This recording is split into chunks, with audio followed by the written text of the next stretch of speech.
कफन। कृपा कर हमारे चैनल जंगल सफारी को सब्सक्राइब जरूर करें। धन्यवाद। झोपड़े के द्वार पर बाप और बेटा दोनों एक बुझे हुए अलाव के सामने चुपचाप बैठे हुए हैं और अंदर बेटे की जवान बीवी बुधिया प्रसव वेदना में पछाड़ खा रही थी। रह रहकर उसके मुंह से ऐसी दिल हिला देने वाली आवाज निकलती थी कि दोनों कलेजा थाम लेते थे। जाड़ों की रात थी, प्रकृति सन्नाटे में डूबी हुई, सारा गांव अंधकार में लय हो गया था। घीसू ने कहा, मालूम होता है बचेगी नहीं। सारा दिन दौड़ते हो गया, जा देख तो आ। माधव चिढ़कर बोला, मरना ही है तो जल्दी मर क्यों नहीं जाती? देखकर क्या करूं? तू बड़ा बेदर्द है बे। साल भर जिसके साथ सुख चैन से रहा, उसी के साथ इतनी बेवफाई। तो मुझसे तो उसका तड़पना और हाथ पांव पटकना नहीं देखा जाता। चमारों का कुंबा था और सारे गांव में बदनाम। घीसू एक दिन काम करता तो 3 दिन आराम। माधव इतना कामचोर था कि आध घंटे काम करता तो घंटे भर चिलम पीता। इसलिए उन्हें कहीं मजदूरी नहीं मिलती थी। घर में मुट्ठी भर भी अनाज मौजूद हो तो उनके लिए काम करने की कसम थी। जब 2-4 फाके हो जाते तो घीसू पेड़ पर चढ़कर लकड़ियां तोड़ लाता और माधव बाजार से बेच लाता। और जब तक वह पैसे रहते, दोनों इधर उधर मारे मारे फिरते। जब फाके की नौबत आ जाती तो फिर लकड़ियां तोड़ते या मजदूरी तलाश करते। गांव में काम की कमी न थी। किसानों का गांव था, मेहनती आदमी के लिए 50 काम थे। मगर इन दोनों को उसी वक्त बुलाते जब 2 आदमियों से एक का काम पाकर भी संतोष कर लेने के सिवा और कोई चारा न होता। अगर दोनों साधु होते तो उन्हें संतोष और धैर्य के लिए संयम और नियम की जरूरत न होती। ये तो इनकी प्रकृति थी। विचित्र जीवन था इनका। घर में मिट्टी के 2-4 बर्तन के सिवा कोई संपत्ति नहीं। फटे चिथड़ों से अपनी नग्नता को ढांके हुए जिए जाते थे। संसार की चिंताओं से मुक्त, कर्ज से लदे हुए, गालियां भी खाते, मार भी खाते, मगर कोई भी गम नहीं। दीन इतने की वसूली की बिल्कुल आशा न रहने पर भी लोग इन्हें कुछ न कुछ कर्ज दे देते थे। मटर, आलू की फसल में दूसरों के खेतों से मटर या आलू उखाड़ लाते और भून भान कर खा लेते या 10 पांचों को उखाड़ लाते और रात को चूसते।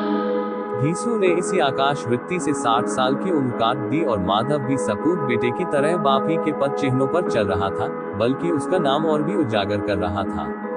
इस वक्त भी दोनों अलाव के सामने बैठकर आलू भून रहे थे, जो कि किसी के खेत से खोद लाए थे।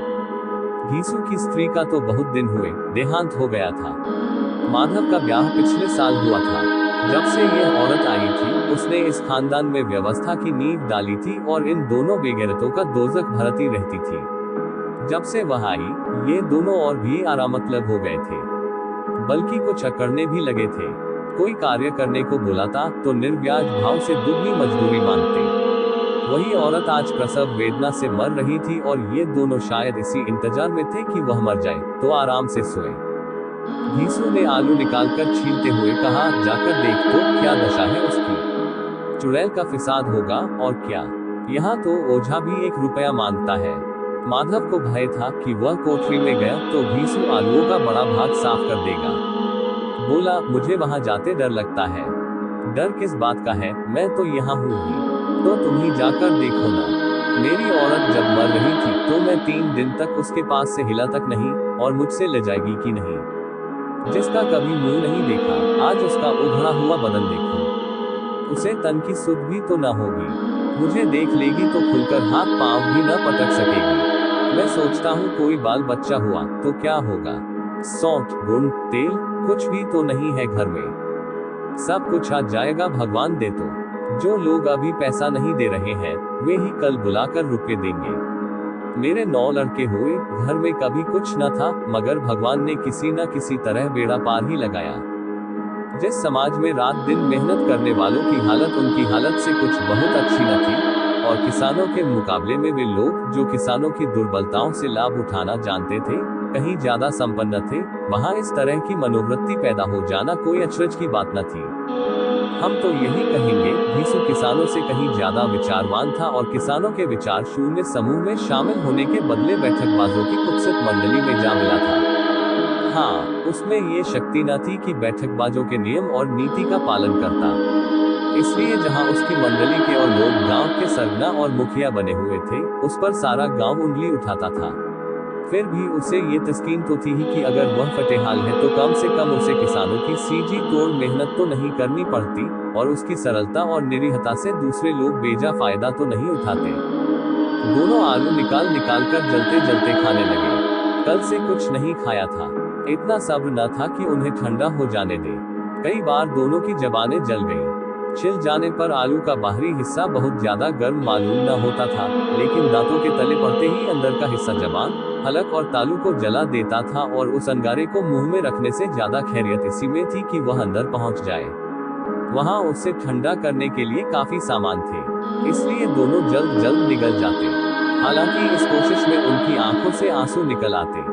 घीसू को उस वक्त ठाकुर की बारात याद आई, जिसमें 20 साल पहले वह गया था। उस दावत में उसे जो तृप्ति मिली थी, वह उसके जीवन में एक याद रखने लायक बात थी, और आज भी उसकी याद ताजा थी। बोला वह भोज नहीं भूलता। तब से फिर उस तरह का खाना और भरपेट नहीं मिला। लड़की वालों ने सबको भरपेट पूरियां खिलाई थी, सबको, छोटे बड़े सबने पूरियां खाई, और असली घी की चटनी, रायता, 3 तरह के सूखे साग, एक रसेदार तरकारी, दही, चटनी, रायता। अब क्या बताऊं कि उस भोज में क्या स्वाद मिला। कोई रोक टोक नहीं थी, जो चीज चाहो मांगो, जितना चाहो खाओ। लोगों ने ऐसा खाया कि किसी से पानी न पिया गया। मगर परोसने वाले हैं कि पत्तल में गर्म गर्म गोल गोल सुवासित कचौड़ियां डाल देते हैं। मना करते हैं कि नहीं चाहिए, पत्तल पर हाथ से रोके हुए हैं, मगर वह है कि दिए जाते हैं। और जब सबने मुंह धो लिया तो पान इलायची भी मिली, मगर मुझे पान लेने की कहाँ सुध थी। खड़ा हुआ न जाता था, चटपट जाकर अपने कंबल पर लेट गया। ऐसा दिल दरियाव था वह ठाकुर। माधव ने इन पदार्थों का मन ही मन मजा लेते हुए कहा, अब हमें कोई ऐसा भोज नहीं खिलाता। अब कोई क्या खिलाएगा। वह जमाना दूसरा था, अब तो सबको किफायती सूझती है। शादी ब्याह में मत खर्च करो, क्रियाकर्म में मत खर्च करो। पूछो गरीबों का माल बटोर बटोर कर कहाँ रखोगे।